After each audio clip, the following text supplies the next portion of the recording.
बुलढाणा जिल्ह्यात पोलीस उपविभाग देवगडच्यातर्फे दुर्गा उत्सव तसेच बालाजी महाराज यात्रा उत्सव निमित्ताने शांतता समितीची सभा संपन्न। या सभेला उपविभागीय पोलीस अधिकारी मनीषा कदम तसेच जिल्ह्याचे अप्पर पोलीस अधीक्षक अमोल गायकवाड यांची उपस्थिती। जय भारत जय संविधान। मी प्रवीण कुमार काकडे व आपण बघत आहात लोकप्रश्न न्यूज महाराष्ट्र। दुर्गा उत्सव तसेच प्राचीन काळापासून चालत आलेला बालाजी महाराज यात्रा उत्सव हा शांततेत पार पाडावा व देवगड शहरातील कायदा व सुव्यवस्था अबाधित राहावी यासाठी देवगड उपविभागातर्फे उपविभागीय पोलीस अधिकारी मनीषा कदम तसेच जिल्ह्याचे अप्पर पोलीस अधीक्षक अमोल गायकवाड यांच्या मार्गदर्शनाखाली देवगड पोलीस स्टेशनचे पोलीस निरीक्षक ब्रह्मगिरी यांनी या शांतता समिती सभेचे आयोजन केले होते। या सभेला देवगड शिंदखेडा या दोन्ही तालुक्यातील पोलीस अधिकारी, शांतता समितीचे सदस्य, सर्व समाजातील नागरिक तसेच सर्व पत्रकार बांधव यांची मोठ्या संख्येने उपस्थिती होती। सर्वप्रथम उपविभागीय पोलीस अधिकारी मनीषा कदम यांनी अप्पर जिल्हा पोलीस अधीक्षक यांचे पुष्पगुच्छ देऊन स्वागत केले। नंतर या सभेला उपस्थित असलेल्या सर्वांना सविस्तर प्रस्तावनारूपी माहिती सांगितली। यात्रा महोत्सव या अनुषंगाने आज आपण शांतता समितीची बैठक इथे आयोजित केलेली आहे। आजच्या बैठकीसाठी आपल्याला प्रमुख मार्गदर्शक म्हणून आपले जिल्ह्याचे अप्पर पोलीस अधीक्षक श्री अमोल गायकवाड सर उपस्थित आहेत, सर्व ठाणेदार आणि आजच्या बैठकीसाठी विशेष करून प्रामुख्याने उपस्थित असलेले सर्व शांतता समितीचे सदस्य, प्रतिष्ठित नागरिक, मंडळाचे अध्यक्ष, सदस्य आणि पत्रकार बांधव। आज आदरणीय सर आमच्याकडे 22/9/2025 रोजी घटस्थापना होऊन 3/9/2025 पर्यंत 3/10/2025 पर्यंत नवदुर्गा उत्सव मोठ्या शांततेत आणि उत्साहात साजरा करण्यात येत आहे। तर त्या आमच्या उपविभागामध्ये देऊळगाव पोलीस स्टेशन हद्दीमध्ये शहरी भागात एकूण 18 नवदुर्गा मंडळे आणि ग्रामीण भागामध्ये 7 असे एकूण 25 नवदुर्गा मंडळे स्थापन आहेत। सिंदखेड पोलीस स्टेशन हद्दीमध्ये एकूण 19 नवदुर्गा मंडळे स्थापन झालेली आहेत।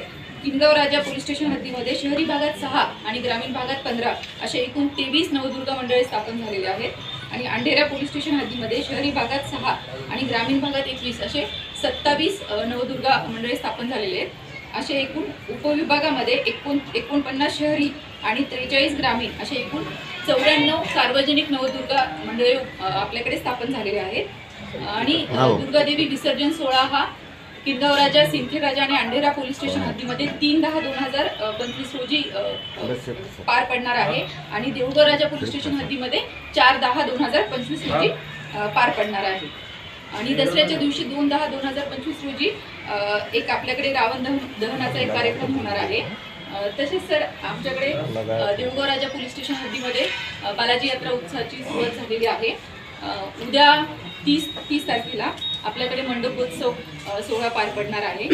मंडपोत्सव सोहळ्याच्या दिवशी बालाजी महाराज खरसावरती मोठा एक भव्य मंडप उभारला जातो आणि यासाठी आपल्या आजूबाजूच्या खेड्यातील तसेच मराठवाड्यातील बरेच भाविक उपस्थित असतात। तसेच दसऱ्याच्या दिवशी म्हणजे 1 तारखेला मध्यरात्रीपासून ते 2 तारखेला 20 वाजेपर्यंत दसरा पालखी मिरवणूक सोहळा मोठ्या उत्साहात पार पडला जातो।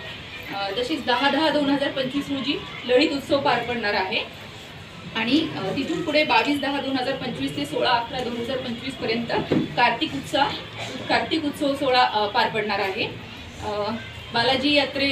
बालाजी महाराज संस्थान हे इथे प्रामुख्याने मोठ्या प्रमाणात इथे भाविक येतात। आजूबाजूच्या खेड्यातील मराठवाड्यातून मोठ्या प्रमाणात भाविक इथे दर्शनासाठी आणि वेगवेगळ्या ह्या सोहळ्यांसाठी उपस्थित येत असतात। आणि दरवर्षी इथे देऊळगाव राजा नगरातील सगळ्या नागरिकांच्या सहकार्याने हा सोहळा मोठ्या शांततेत आणि उत्साहात दरवर्षी पार पडला जातो। यानंतर जिल्ह्याचे अप्पर पोलीस अधीक्षक अमोल गायकवाड हे लोकप्रश्न न्यूज महाराष्ट्राच्या माध्यमातून काय म्हणाले बघा।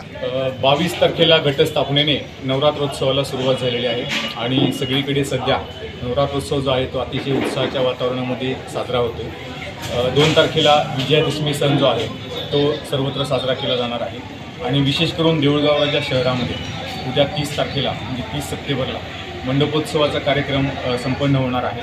त्यानंतर 1 तारखेला बालाजी महाराजांची पालखी उत्सव जो असतो तो दरवर्षीप्रमाणे भक्तिभावाच्या वातावरणामध्ये आणि असंख्य भक्तगणांच्या त्या ठिकाणी सहवासामध्ये पालखी उत्सव संपन्न होतो आहे। 10 ऑक्टोबरला ललित उत्सव संपन्न होणार आहे। या संपूर्ण उत्सवासाठी आणि नवरात्रोत्सव असेल, त्याचबरोबर मिरवणुका असतील, यासाठी पोलीस प्रशासनाची संपूर्ण तयारी जी आहे ती झालेली आहे. उत्सवाच्या अनुषंगाने जो बंदोबस्त देणं अपेक्षित होतं तो बंदोबस्त देण्यात आलेला आहे. त्या ठिकाणी साध्या वेशातले अंमलदार असतील, महिला अंमलदार असतील, यांची नेमणूक करण्यात आलेली आहे. खास करून महिलांना कुठल्याही पद्धतीने त्या ठिकाणी त्रास होऊ नये किंवा कोणती गैरसोय होऊ नये, त्या ठिकाणी कुठलाही गुन्हा घडू नये, याच्यासाठी आपण चिडीमार पथकाची स्थापना केलेली आहे. त्याचबरोबर जे चुकीचे वर्तन करणारी मंडळी आहेत अशा लोकांवरती वचक ठेवण्यासाठी किंवा त्यांच्यावरती नजर ठेवण्यासाठी आपण CCTV यंत्रणा जी आहे ती चौकाचौकामध्ये ठेवलेली आहे. या निमित्ताने मला सर्व नागरिकांना एवढंच सांगायचं की हा जो बालाजी महाराजांचा पालखीचा उत्सव असेल तो आपण सर्वांनी अतिशय भक्तिभावाने शांततेच्या वातावरणामध्ये त्या ठिकाणी साजरा करावा. कुठल्याही पद्धतीने कुणाची गैरसोय होईल असं वर्तन कोणी करू नये. त्या ठिकाणी मोठ्या प्रमाणात गर्दी होते, कुठल्याही पद्धतीने चेंगराचेंगरीसारखी घटना होणार नाही याच्यासाठी सर्व आबालवृद्धांनी त्याचबरोबर सर्व नागरिकांनी त्या ठिकाणी सजग आणि दक्ष असणं गरजेचं आहे. सर्वांना नवरात्रोत्सवाच्या, विजयादशमीच्या तसेच बालाजी महोत्सवाच्या पोलीस प्रशासनाच्या वतीने शुभेच्छा.